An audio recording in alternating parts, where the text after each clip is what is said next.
Hi, I'm Brittany Ashley, your host of Breaking Norms, Building Dreams, your guide through this transformative journey in both business and life. This is your place crafted for dreamers, doers, or anyone who has been told they can't. Get ready as we challenge those narratives together.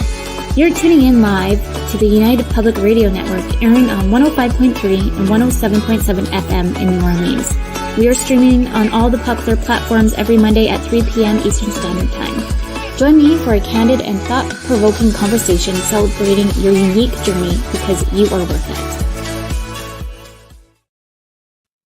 Hello, everyone. I'm so excited to be here with Linda today. We're on Breaking Norms, Building Dreams, and I'm your host, Brittany Ashley, and we are broadcasting live on the United Public Radio Network and UFO Paranormal Radio Network, 105.3 and 107.7 FM in New Orleans. Get ready to escape the next hour as we break norms and build dreams today with Linda.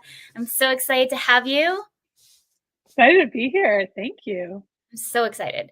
We'll dig in more on kind of like the backstory of how we a little bit know each other. Yes. I'm like, yes. I was like telling somebody, I was like, I'm so excited for Linda. I've known her for so long. I'm super pumped to chat. I'm so excited. Let's just do a quick bio for all the listeners.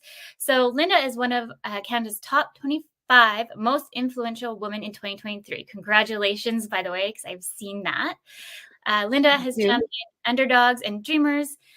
She has immigrated as a child from Mexico with her mother, laid the foundations for her career built on hard work, hope, and desire for equitable. See, I told you I was going to. Sure. It's a tongue twister. Equitable. Yeah, I get it. Her dedication, inclusivity, and equality is the hallmark of Linda's career and talent. I'm so excited for you to tell more because I've been watching your journey since we've known each other in the tech industry. And like, I was trying to narrow that down, how many years it's been, but I feel like I know at least been 20, 15. I was going to say, take whatever you think it is and then double it, because that's typically how it works, right? But yeah, I think it's been probably at least that. Right? I feel like at least, because at least 15 plus years ago, we've worked together in the tech industry. But I'm just like so excited to have you here because I definitely looked up to you as somebody coming out of university, trying to like start my own career, of not knowing where I wanted to be in life, being like the new, like the world's the oyster. I remember that. I remember that feeling. I understand. I completely get it.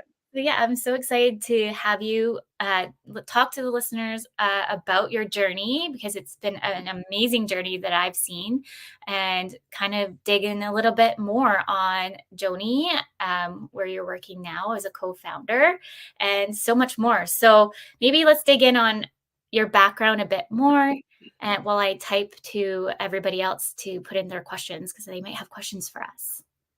Yeah, I mean, my background, I like to say I took the long scenic route through my education. I didn't really know what I wanted to do post high school, so I kind of jumped into, I actually wanted to be a marine biologist. That didn't pan out, so I went into business, and I went into tech, and so I became a back-end web developer for a few years, realized very quickly I am not meant to sit in front of the computer typing away at code. And I like the business of tech more than the tech itself. So I kind of migrated through different companies like KPMG, WestJet, learned a ton, and then started moving into startups. And because of my background in tech and my passion for business, I was able to kind of bridge the two. And then I kind of got burnt out, and I was like, where are all the women? Where are all these amazing female leaders? Why am I just surrounded by men at boardrooms, like in board meetings? And so I started a consultancy where I started working for female founders. And through that, I met a lot of people who I call friends today, and learned about, the startup world in a different way. And then through that, I kind of fell in love with this startup concept. It was really aligned with how I work. And serendipitously met my co-founder, Jayesh, and we jumped in together and started Joni. So very long scenic route. Yes, I love that though. We just had this conversation in our last episode with Danielle that it's never too late to start a career. And we kind of Yes. touched a little bit on that. I feel like in society, sometimes it's kind of that peer pressure of go to high school, go to university, go get married, go have kids. And that, there's just that kind Yeah. of mere kind of expectation. And really, it's okay to kind of shake it up and change it up. And so I really like our listeners to kind of start to think about that a little bit more of that. It doesn't matter what your age is or who you are, you can really make that shift in your career that you would like if you're feeling like you're not in alignment to where you want to be. Absolutely. I think the idea of being able to reinvent yourself, kind of like a Shania Twain song, you can, you can choose how you're going to be any day. Yeah. But like I went from tech to manage to like consulting to the startup world to then launching my own company. But I worked at call centers and I've done jobs that didn't seem to make any sense, but you're able to pull from everything. Yeah. And I think that often we're told, and where we get stuck is this idea of like find your passion. Mm-hmm. And I think that that's terrible advice because you can't just find your passion by thinking about it. You find your passion, or at least things that you can get inspired by or motivated by doing. It's an action. Yeah. And the more you do, and oftentimes the more you fail, and the more you learn about yourself. You tend to not learn very much about yourself if you don't fail. And so if you don't fail, you're not putting yourself into those positions where you're challenging yourself. And so I think we kind of have it a little bit wrong. I think you end up learning where your passion is, or learning where you can contribute most in this world, or what motivates you the most, just by trying, just by doing different things. And you don't have to stick with anything. And I love right? that. It's true. Like I joke that I'm a hippie because I felt like I could never figure out where I wanted to be. But now looking at where I am today, like I love working with businesses. I love doing the marketing. I love looking at strategy, doing the integration of systems. And I feel like if I would have stuck in maybe one area and not have been the hippie, that I wouldn't have been able to found where I am today, and so passionate to kind of keep growing of where I've already started to go, but now realizing, yes, that's where I'm meant to go. Yeah, and you took a leap, right? I think that's the big thing is like you're like, I'm gonna take a chance on myself. I really think I can do this. It's scary. And you do that. The reality is you do that over and over and over again in your career. Yes. And like the data shows that if you stay in one place, you typically don't get paid the same amount as if you move around. And what the expectations were before, where you stay at a company for 20 plus years and that was the norm, and it would look terrible on your resume if you jumped around, is now not the case. And now if you're with some company for 10, 15 years, people are wondering why you haven't moved. Yeah. Like they're looking for that person who's able to kind of jump in and hit the ground running, but drive change, but you're not there forever because you move on. Yes. I remember at one of my old companies, they would have, I don't even like to label people as millennials or Zen. I don't. It's probably like my biggest pet peeves, and it drives me bananas. Right. But I remember sitting in this boardroom and they're like, oh, they're just millennials. They like to do just that stereotypical moment. And I'm like, I'm a millennial and I'm sitting here just quiet. And actually, in reality, I prefer to stay in companies, but I like to be given different roles and responsibilities to challenge myself, because once I've learned it, I'm done it, I'm bored again now. It's my ADHD. I've now learned that I need that dopamine hit, or else it's because I'm just bored. And you learn about yourself, right? I think that's the thing too, is as you go on, you learn what you like, you learn what you don't like, you learn what inspires you, what doesn't inspire you, who you want to work with, who you don't necessarily want to work with. And everyone's different. It's interesting. I think every generation says the same thing about the next generation. Now we're talking about, millennials are now old, right? Now it's Gen Z and it's Gen Alpha.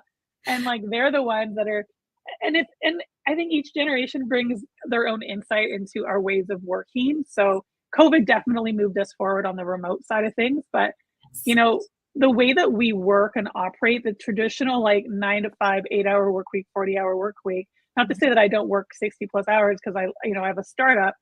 that's a different mold though. But like that came from, building cars in a factory when Ford created that. Like that is the model that we're using for a knowledge economy.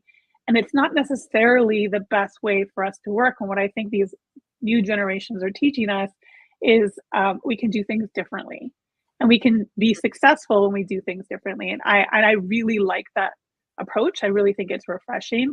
And so I learn a lot from not only like the next generations, but also just challenging myself to work in different ways too, and just not fit that mold. Like the 9 to 5 doesn't work for a lot of people, including women with, and mothers and parents and people with children. That's really, really difficult. Yeah. And you and I kind of discuss a little bit like on how it is really difficult for mothers, and that's why like I really coined Crave Dynamics as having that flexibility lifestyle, because as a new mom when I started, and I was like, oh, maybe I should go back into tech, oh, maybe I should go do, originally this is why I always joke that I'm a hippie, I'm like end up going the event industry thinking, oh, that's a good idea because I can work in the summertime. Right. But then I was like, oh, now I'm missing out in the summertime, can't do camping, can't do these things, I'm doing events. It's like, what is that happy medium? But that flexibility for parents is really important. And Nadine, who comes in, who's a life coach, she comes in every month on the show, and we kind of talk about that a bit more on, it's not just moms, but parents as a whole, that we as employers need to think of having that more flexibility for the parents, because it's so stressful. It doesn't matter if you have 1 kid, 2 kid, 500 kids, whichever. Just having that's a lot. Escalated. That's a lot. Yeah. Just having that flexibility helps parents have that bit more peace of mind. So, for example, like our daycare, the new daycare, it's on school district time, which I didn't realize when I signed up. I was in a panic trying to find daycare, not realizing that he's out when Rylan is on Prody days or whichever. I was like, oh, well, I guess that's okay now because I don't put her in anything, but now I'm going to feel like stuck. Like I can't, you win some, lose some.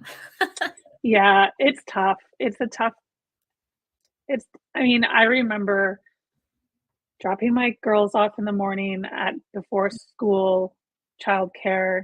This was when they were at school, picking them up after school at after school childcare, going home at getting home at like 6:37, cooking dinner, putting them to bed, doing it all over again. And it's tough. That's a really tough way to move through life. And not to say that, um, some people like that routine. For me, it didn't work. I was like, like to break up my day a bit more. I want to be able to have the flexibility to take my kids to a doctor's appointment without having to ask permission, because I'm trusted enough to be able to get my deliverables done without having to clock time.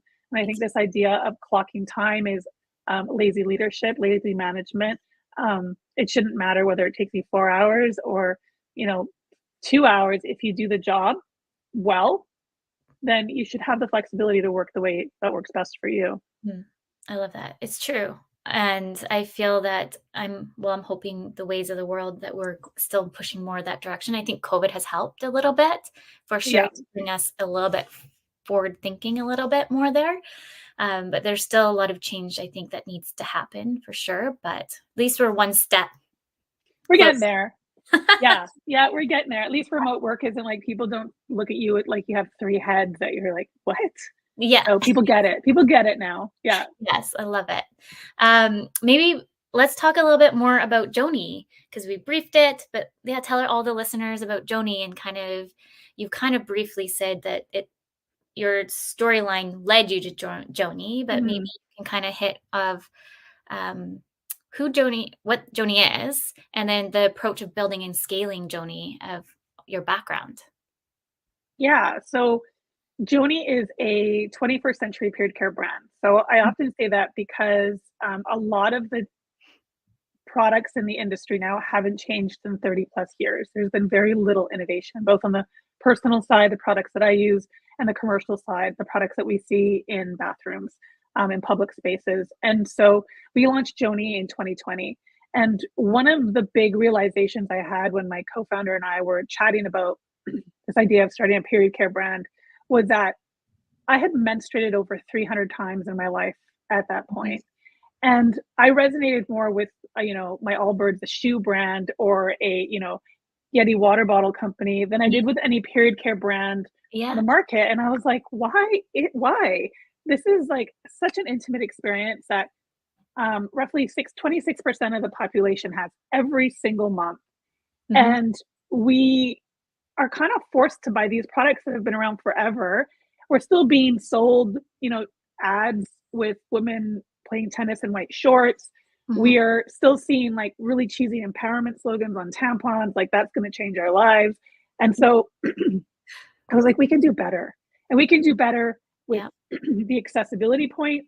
We can do better with the innovation, and we can do better with the sustainability, because I, as a consumer, want to be able to buy a brand that's good for me. So whether that's organic, more sustainable, third-party certifications, but works. So it's not like a toss-up between it, but is also good for the planet and also the communities. So Joni is an impact brand. We give back 5% of our revenues to nonprofits, essentially across Canada, to drive menstrual equity forward. And the reason we do that is because the stat is 1 in 3 women under the age of 25 cannot afford period care. So they live with period poverty. And that means they use socks, rags, cardboard, cut pads in half or thirds just to make them last longer. And this is, a product for a natural bodily function, just like toilet paper. And I often give this scenario of like, imagine if toilet paper was no longer free. Imagine if we all had to carry a roll of toilet paper around with us everywhere we went. And if we didn't have it, we'd have to buy toilet paper from the dispenser. And then we think about the period care dispensers out there now, they're either broken, empty, or you don't have the right change. And I'm like, we could do a better job. So we have both commercial solutions for individuals online, direct to your house, or retailers like Whole Foods and London Drugs. And then we have commercial solutions. We have our dispensers that have been rolled out to over 4,000 washrooms across Canada. We work with many, many organizations to really drive menstrual equity forward in a bigger way. I love that. It's funny that you say about the like going to stores. A good chunk of the dispensers never work. Yes.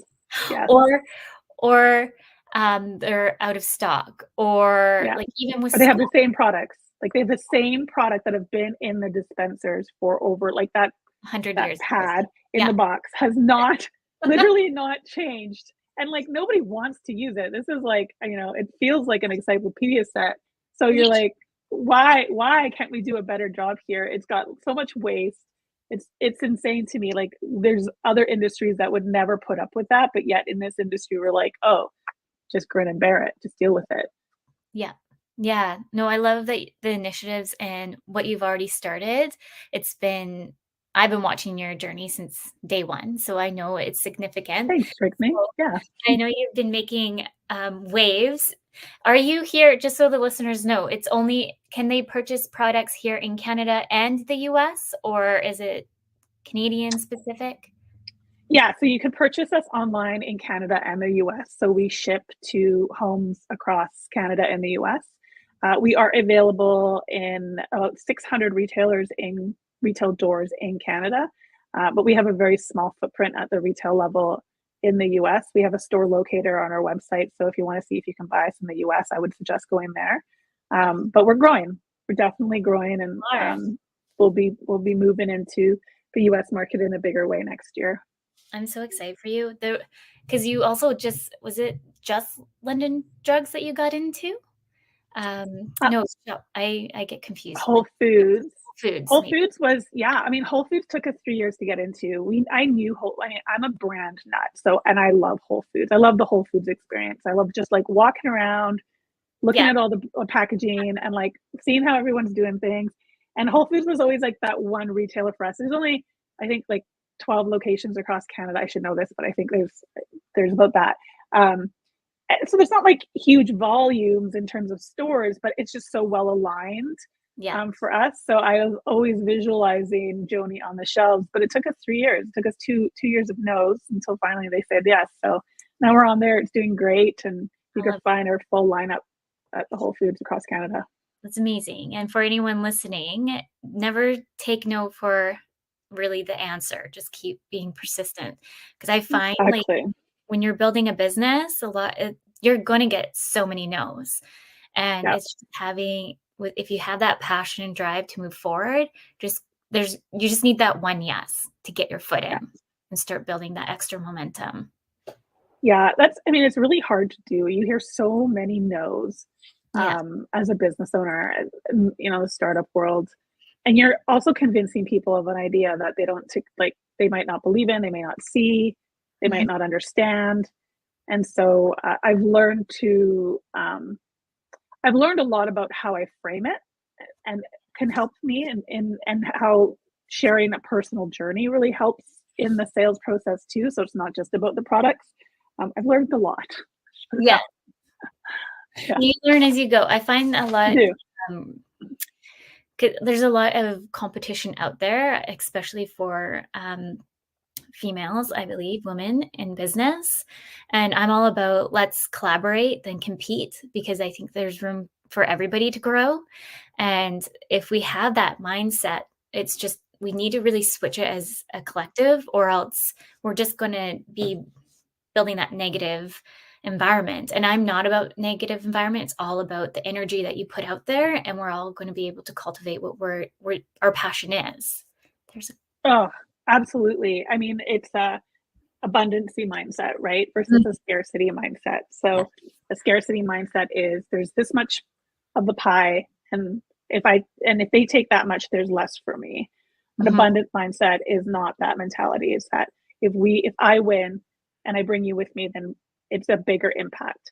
Yes. Especially in the period care space, there's a lot of new startups that have started in Canada, and I think it's awesome. I think from a business standpoint, it just validates the need for more options in this category. Mhm. Women now lead the world economy in spending. They hold this spending power globally, and so it just goes to show you that we're going to see more and more options pop up because um, we haven't been provided for in the same way before. We were always an afterthought, make Yes. razors and then make them pink for women. It's the dynamic has changed. So Mm. Yeah. for us, it's worked really well when we collaborate with our competitors.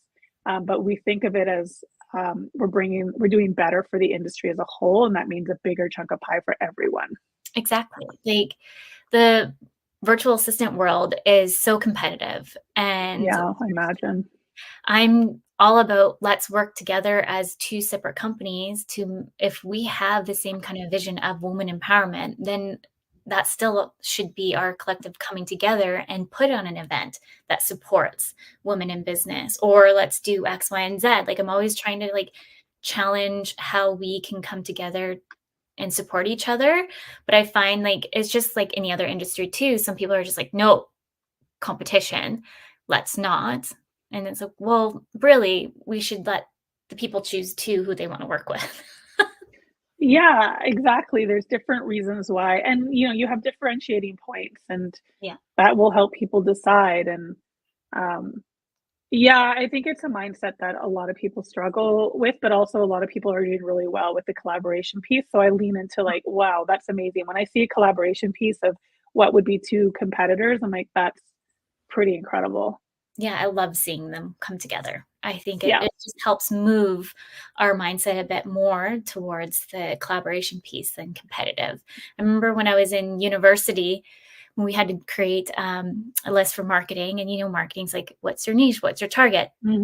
These are competitors. I'm like, I have no competitors.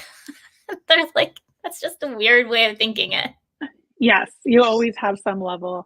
I mean, for us, we got together with our competitors and we advocated in Ottawa together. And Amazing. that's like a perfect example of if one of us went and we didn't collaborate, it wouldn't be as impactful. But we came together as a coalition and said, hey, listen, we're all female-led founders in this femtech period care space, and we're asking you for X, Y, and Z.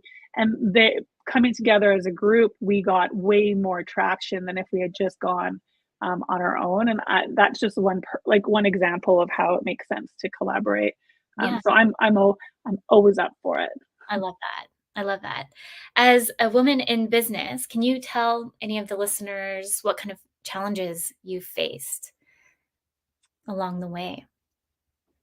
Yeah, I was just chatting with my team. I went on a bit of a rant this morning because we've had a few times where we've had like we've raised funding.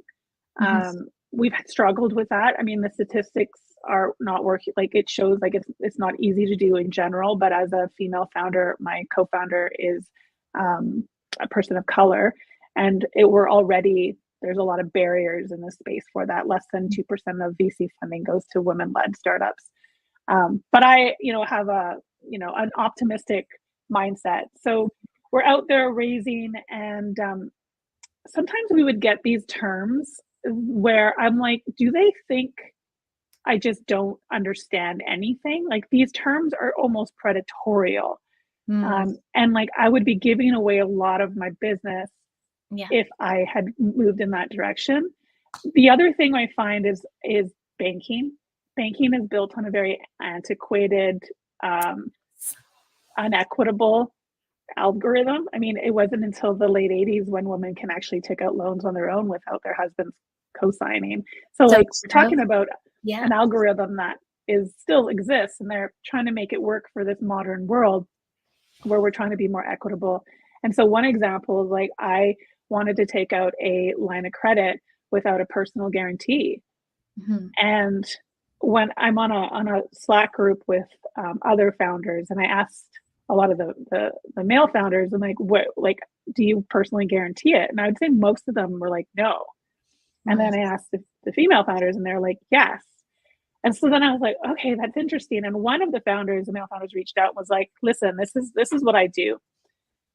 I'm a CEO of my company, and I walk into a bank as a CEO, not as a owner.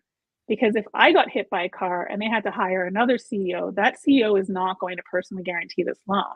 But as an owner, they see you as a small company, and so they treat you differently. And like literally, that is how I went in. We yeah. got ghosted from a couple banks. That's another story. But I went into another, and we got our line of credit without a personal guarantee. Hmm. And we really had to push for it. But it was that mindset and me walking in with and that tip. I'm like, I think those are a lot of I think female founders experience Mhm. trouble getting loans, potentially trouble being like taken seriously, trouble like understanding that this is an opportunity, not a niche market. So Mhm. there's a variety of things. Yeah. Yeah. Can you give any kind of tips for any when potential founders kind of going in this realm of what they can even do to have that mindset? I mean, I think a lot of it is understanding your worth Mhm. and your value, and being unapologetic about it. Yeah. So, for example, with banking, I wasn't willing to not, I wasn't willing to negotiate that point. That was really important for me. And I came out with these conversations like, this is what I'm looking for. And this is the partner that I need. And this is why I need it. And this is what I'm building with it. So I made it very, very clear. Um, I, I think that often we you talk about imposter syndrome, and Mm. we just second guess ourselves. And I think that the idea of dreaming big and going for it is a really important piece. And and a lot of that is just believing in yourself. And that comes with a lot of lessons. Yeah. There's many times where I'm like, who the hell am I to be doing this? What am I thinking? But I look at the bigger mission of what we're trying to do, and I'm like, if not me, then who? Yeah. And why can't I be the one driving this forward? And so I think um, surround yourself with amazing people who cheer you on. That's a Exactly. big one. It can be Mhm. a really lonely road. Yes. And like when you're kind of in the valleys and the dark places, and you're just like, how am I going to either make it another day? You're down in mental health is a big play for a lot of founders. Um, Having that uh, circle around you that you can reach out to is game changing. Mhm. Thank you for sharing that. And I feel like right now with the market, there's so many business owners too, not within your industry, but as service-based businesses and food restaurants, we're seeing close left, right, and center right now. I think it's a real hard time for everybody as the economy as a whole. And so building those foundational pieces to have that community is really important. I know for me, I'm still trying to build those community pieces up. It's taken almost 5 years to finally find like, okay, I feel safe here, feel like I can speak my mind, know that I'm not being judged. I can go over here Yeah, with my best friends and know that they'll pick me up when I'm feeling down or like get me out of the house because there unfortunately we are in hard times right now. And so making sure that you've built that kind of support around you will help you really move forward. absolutely.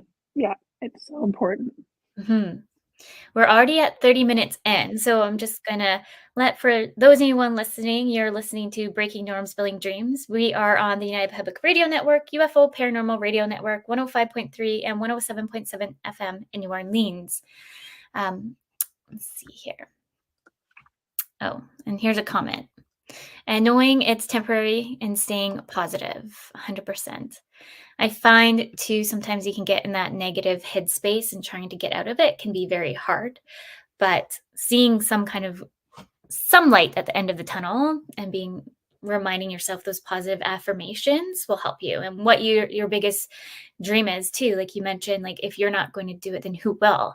And so those are like important things that I consider too when I'm building certain things in business of okay, also too like being a thought leader. How do you want to show up as a thought leader and make that impact and change the world that sometimes is a little broken? hmm Yeah, and I think it's important to know that it's not always going like happiness and the positive. It's not always going to be that way. I read where it was, whether it was another podcast or something, and they talked about building when you're building big things, when you're pushing boundaries, when you're outside your comfort zone, which is often where you are when you're building anything. If you're starting a business and um, part of a company that's doing big things, Mhm. a third of the time you're kind of going to be in those dark valleys. You're going to be in those shitty places. It's tough. You're doing tough things. And then Mhm. another third of the time, you're going to be somewhere in the middle. You're going to be, it's not Yeah. bad, it's not great. You're just kind of doing your thing. You're kind of there. And then a third of the time, you're going to be elated. You're going to be in those like, oh my gosh, look what we've done in those win zones. And you have to understand that that's kind of where, if you're in that range, Yeah. then they said you're doing well. And I'm like, that's really refreshing because the idea that we're always need to be happy or in that like positive light, never going to happen. But we Yeah. shouldn't always be in that negative health space. So it's like, as long as we're fluctuating through the thirds, Yeah. and we're doing well. Awesome. I'll note that. Yeah, yeah, Um, maybe you can just because we kind of talked a little bit about the product and how you're organic.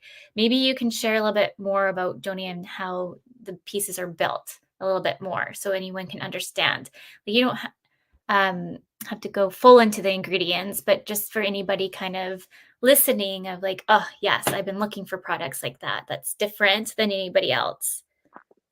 yeah. So our pads are made with bamboo, and we chose bamboo because bamboo is a great resource. It doesn't take as much water to produce as cotton, and we work with third party certified closed loop systems. So all of the water that's used to produce it is all recycled and reused. It's not thrown away.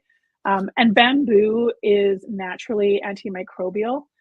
So nothing, bacteria doesn't grow and it doesn't die.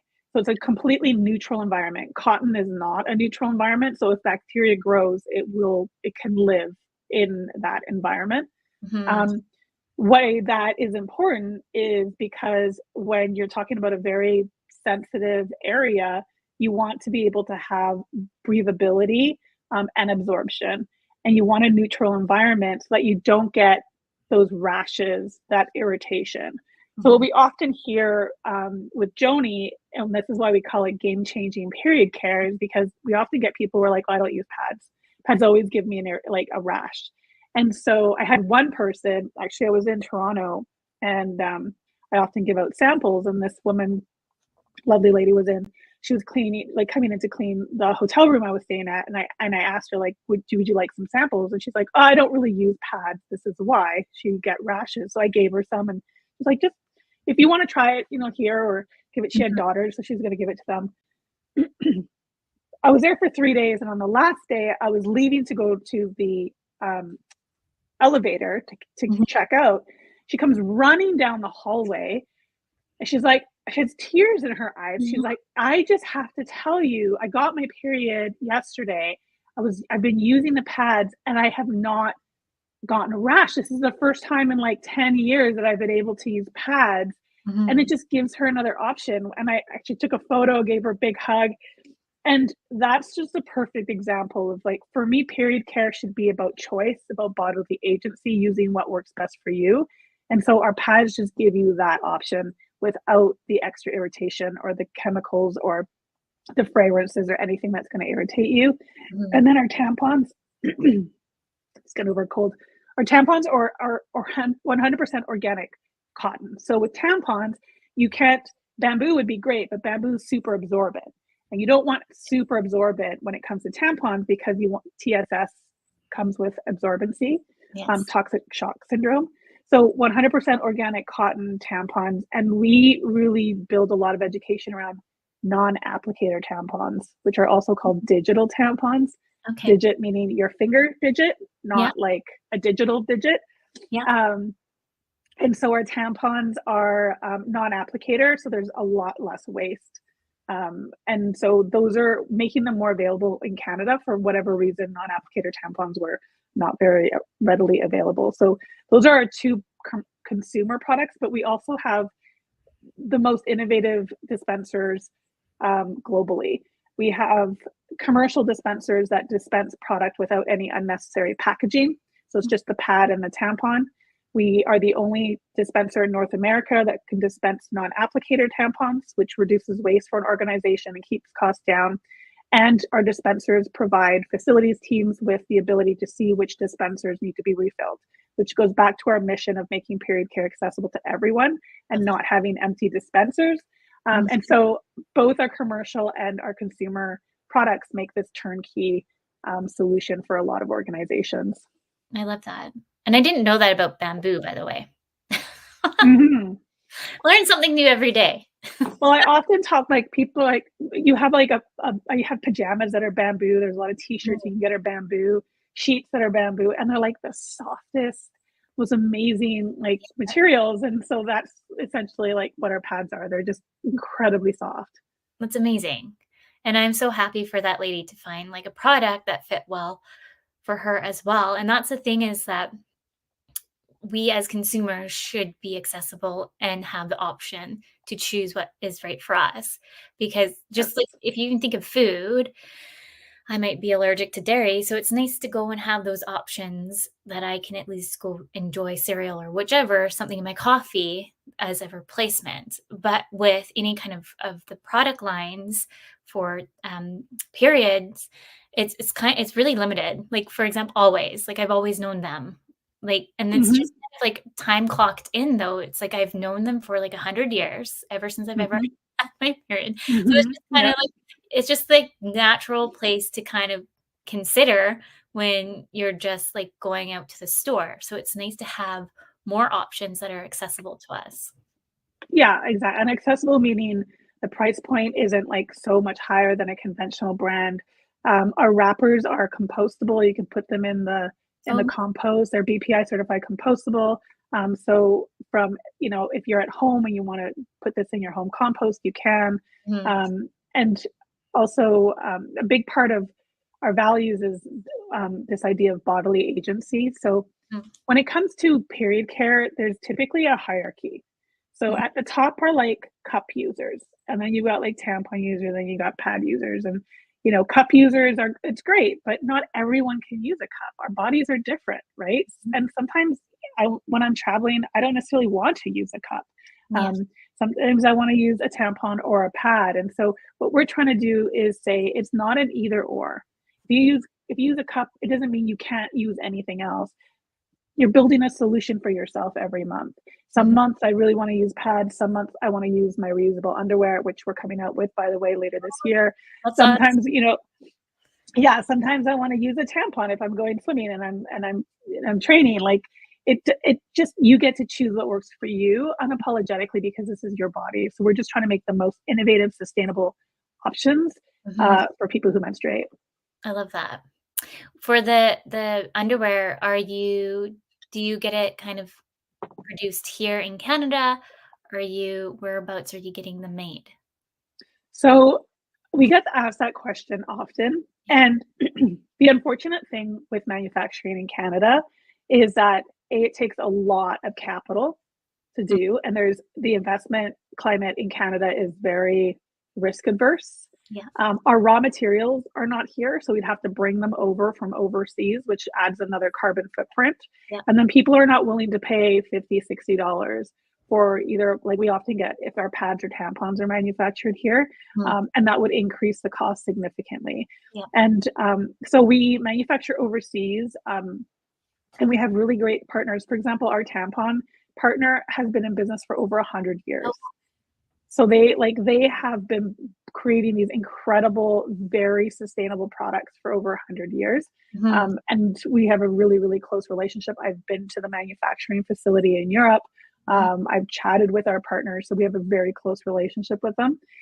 We are looking at how we could bring components that make sense of our manufacturing to Canada. So for example, our dispensers, we're looking to see, can we produce the final components of our dispensers here in Canada?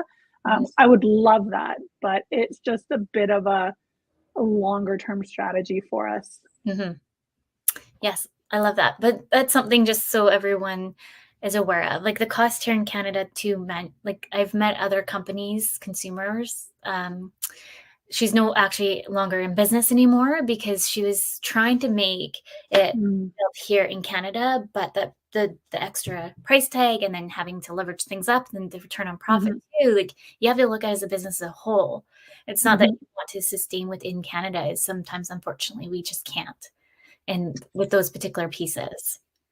Absolutely. Yeah. And we actually don't have any pad and tampon manufacturing capabilities in Canada at all.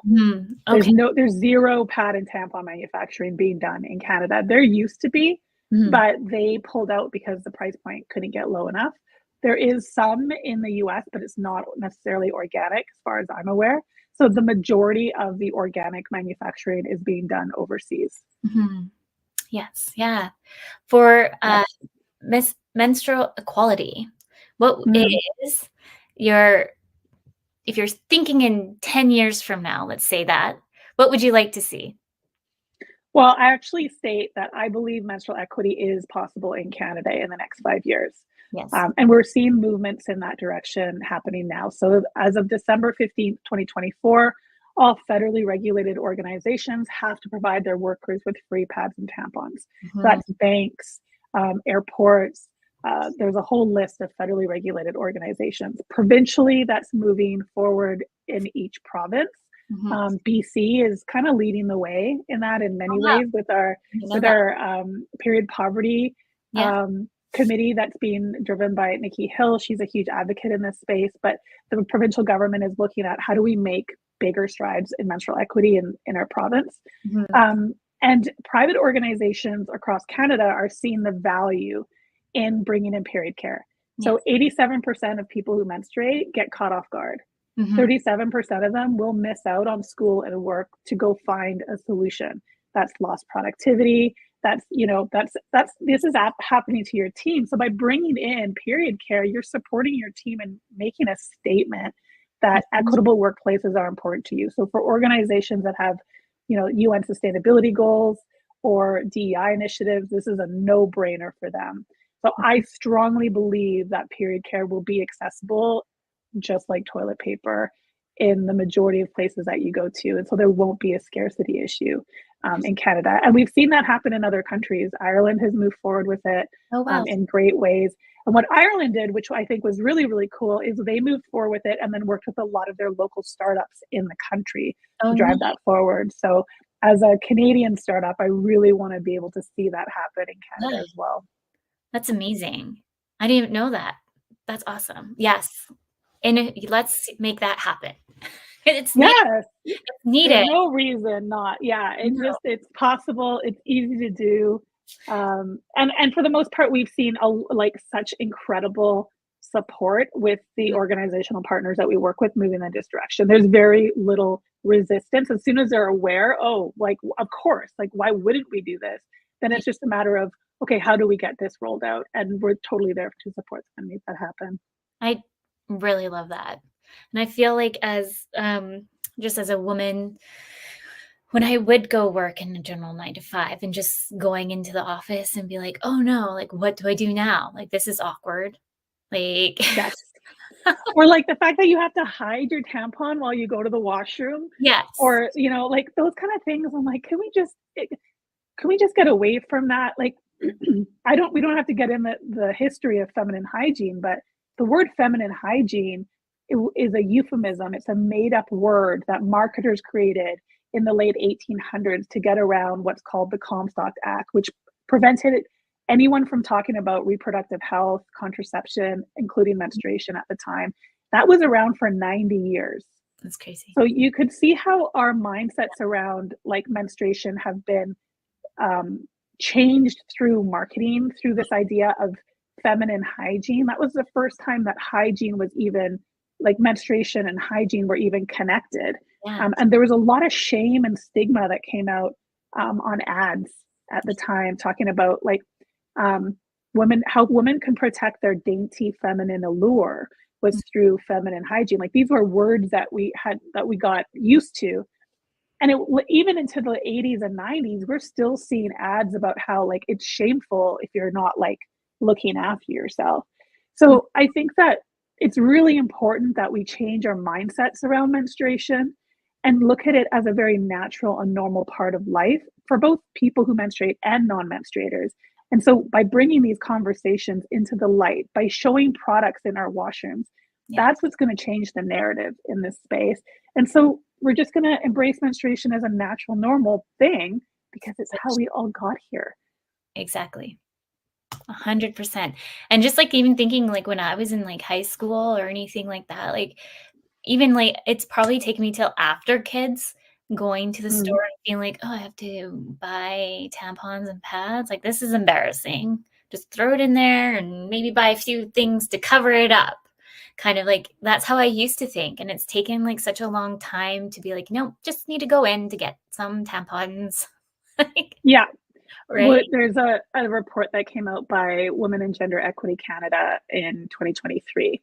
And in that report, they showed they gathered data around how Canadians felt around Mhm. menstruation, and the data showed that 1 in 4 Canadians claimed that periods were dirty and unclean, and then 22% of Canadians claim that menstruation should not be publicly discussed and products should be kept out of sight. And I'm like, are we living in like the 19th century still? Like, this is ridiculous. I'm like, I'm gonna just like, I'm walking around trade shows with pads and tampons. Like, get over it. You get one.